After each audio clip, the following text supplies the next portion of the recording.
Fairhope might have a quaint downtown, but there are no skyscrapers or major turnpikes that would suggest Alabama's fastest-growing city is the typical metropolitan.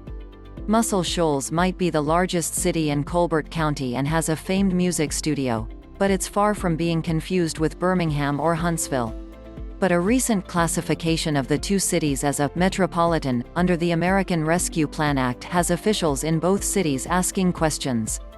The cities are among 21 in Alabama labeled a metropolitan under the Federal Relief Act. Alabama officials say that because both cities are considered metropolitans, they are set to receive considerably less money in relief funds than initial estimates suggested in March. Fairhope near Alabama's Gulf Coast is set to get $1.9 million, down 55% from the $4.2 million estimated in March. Muscle Shoals in northwest Alabama will receive $1.3 million, down 52% from the $2.7 million in initial estimates.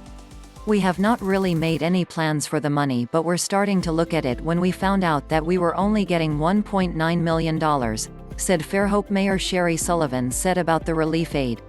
She said part of her concern is that in next-door Daphne, the city is receiving $2 million more than Fairhope.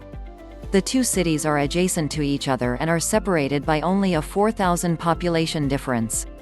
While Fairhope and Muscle Shoals are growing cities, neither are anywhere close to the 50,000 population threshold that typically defines a metropolitan city by the U.S. Treasury Department. Daphne, by way of comparison, is also included among cities classified as metropolitan in Alabama through the American Rescue Plan Act.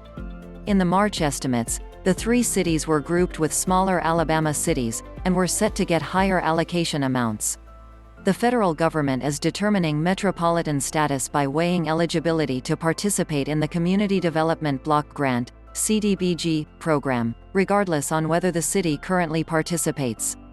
The CDBG program doles out the grants each year to larger cities for improved housing and neighborhood developments and economic opportunities to low and moderate income people. Only 10 cities in Alabama have a population above 50,000, according to latest census estimates. But under the American Rescue Plan Act, the smallest city labeled a metropolitan is Gulf Shores with a 2019 population estimate of 12,267. Gulf Shores is set to get $1.26 million, down 46% from the $2.36 million in the March estimate. "We plan to include these funds in our budget process and be strategic in how these funds will be utilized once we fully understand the eligibility criteria," said Grant Brown, a Gulf Shores city spokesman. A decline in expected relief money is not just an Alabama issue.